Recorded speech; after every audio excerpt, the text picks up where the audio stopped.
রীতা আমার বোন প্লাস প্রাক্তন ছাত্রী। রীতা 17 ঘন্টা ট্রেনে জার্নি করে আবার ছুটে আসছে আমার কাছে।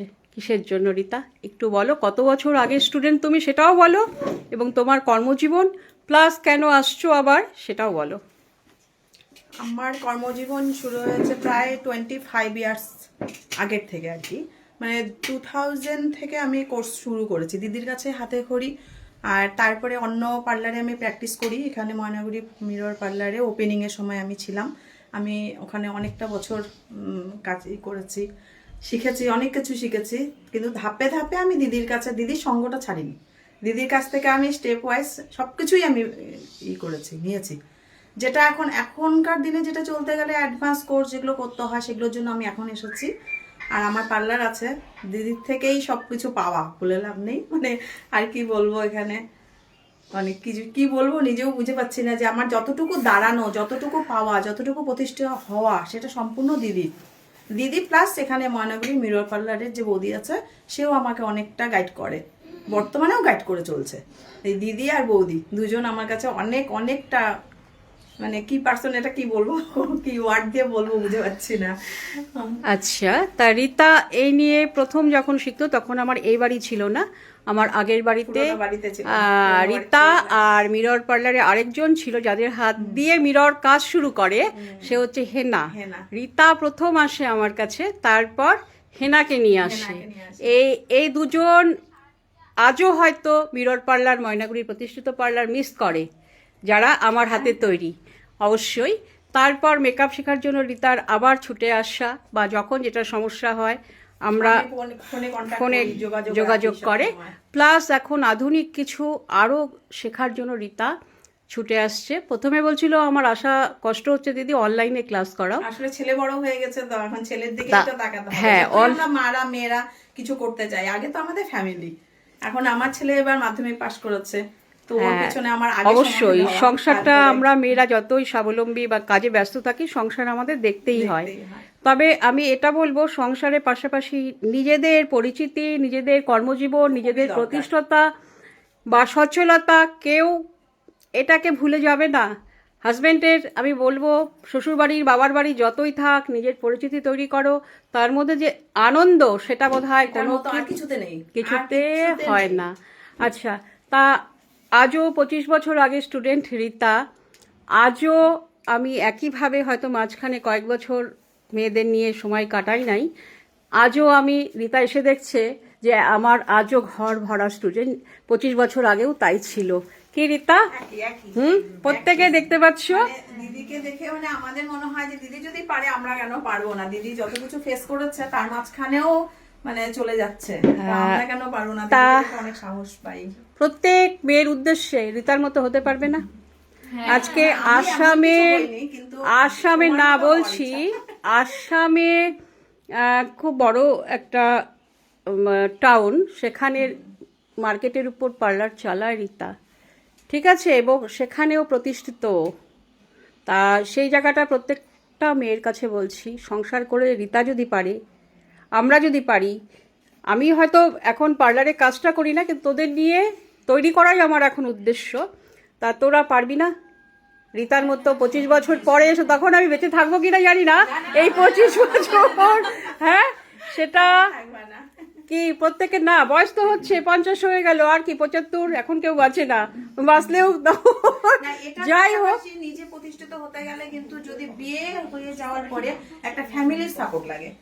ফ্যামিলির সাপোর্ট কিন্তু খুব দরকার, যেটা আমার শাশুড়ির থেকে পেয়েছে, প্লাস আমার হাজবেন্ড মানে 100% দিয়ে আমাকে সাপোর্ট করছে। হ্যাঁ, সেটা আমার হাজবেন্ডও তাই। কিন্তু সংসার করতে গেলে দেখো, ছেলেদের থেকে মেয়েদের সংসারের দায়িত্ব বেশি নিতে হয়, ধৈর্য রাখতে হবে। ধৈর্য ছাড়া আমরা প্রত্যেকেই বলি এই প্রফেশনে আসা যায় না বা করা যায় না, ঠিক আছে, প্রত্যেকের। হ্যাঁ, তা আজকে যখন আমার মেয়ে নিজের রোজগারের পয়সা দিয়ে আমার জন্য কিছু আনে, আমি ফেরাই দিই না। আমি তো এখন অনেক কিছুই পড়ি না বলে অনেক হয়তো ভাবতে পারি রীতারটা কেন নিচ্ছে, আমারটায় কদিন আগে ননদেরই একটা খুব ভালো শাড়ি ছেলে বিয়ে করবে, বরণ করার জন্য আমি ফিরে দিচ্ছি। যেটা পরবো না আমার ট্রাঙ্কেই থাকবে, যে খুশি হয় তাকে দাও, ঠিক আছে। সেই জায়গাটায় আমাকে একটু সুতির শাড়ি দাও বা এই ধরনের দাও, কিন্তু সেটা আমি গ্রহণ করি। এবার রীতা আসাম থেকে আমার জন্য একটা খুব খোল রীতা মেখলা নিয়ে আসছে। তা আসামের সবাই জানো মেখলা ভীষণ কি ওখানে বিখ্যাত। আমাকে দারুণ লাগবে। আচ্ছা, ও আনছে, আমি গ্রহণ করে আনতে পারিনি কারণ আমি তৎকাল টিকিট করে এসেছি, তো মানে আমার আসার কথা ছিল না। এই যখন আমরা এগুলো কাউকে গিফট করি তখন কমপ্লিট করে দিই, মানে এটার মধ্যে একটু কাজ আছে, মানে লেজ লাগাতে হয়, এটা অ্যাসামিসদের দিয়ে করাতে হয়, আমরা করাই। আচ্ছা, এটা আমি পরবো। আমার তোদের এই আমাদের কিছুদিনের মধ্যেই আছে পুরানা মেয়েদের সার্টিফিকেট অনুষ্ঠান, সেদিন আমি পড়বো, অবশ্যই পড়বো। আর যখন একটা মেয়ে স্বাবলম্বী হয় বা তাদের রোজগারের পয়সা দিয়ে যদি একটা 5 টাকার জিনিসও আমাদের কাছে প্রচুর ভালোবাসার জিনিস। ঠিক আছে, সবাই একটা হাততালি।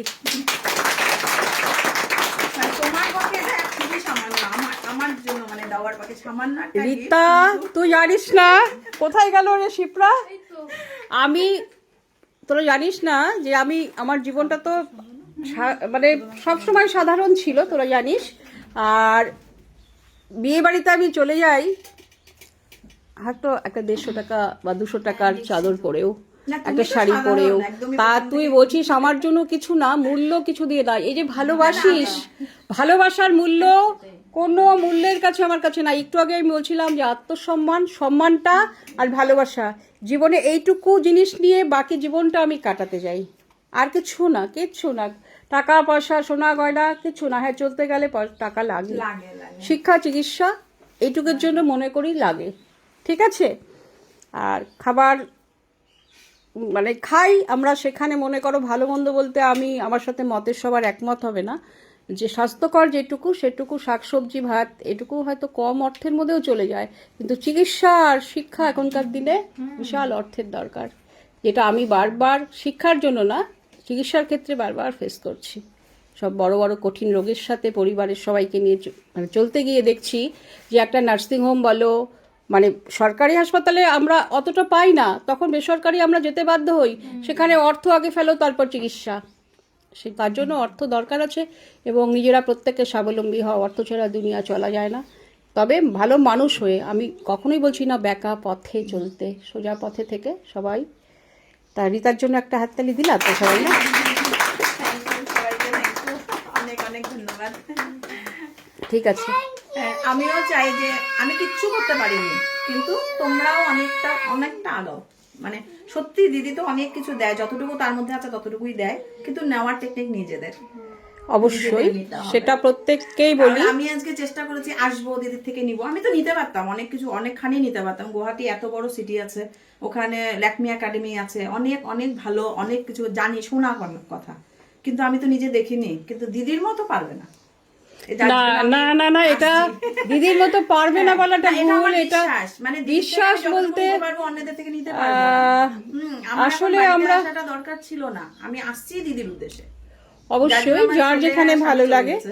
আর না শুধু সেটা না রীতা, আরেকটা কথা যে হ্যাঁ ওদের আমি বকাও দিই, ভালোবাসি, বারবার আমি বলি যতটা পারো তোমরা নিয়ে নাও, তোমরা নিয়ে নাও। হ্যাঁ, না খাও তাহলে শিখতে পারবে না, তাই তো? আচ্ছা তুমি ক্যামেরাটা ধরো, আমি কি দিদি? ঠিক আছে, ক্যামেরাটা ঘোরাও একটু, আমি তোমাকে দিই। এদিকে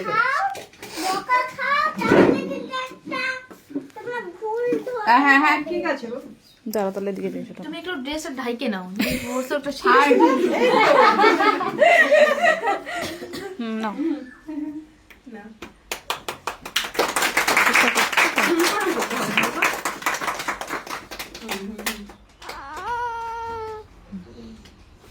পড়বা, পড়ে আমি ভিডিও দেখবো, তাহলে আরো খুশি হবো। কিন্তু এটা আমার সেলাই করে দেওয়াটা সম্ভব হলো না, সময়ই পাইনি। অফ করবো।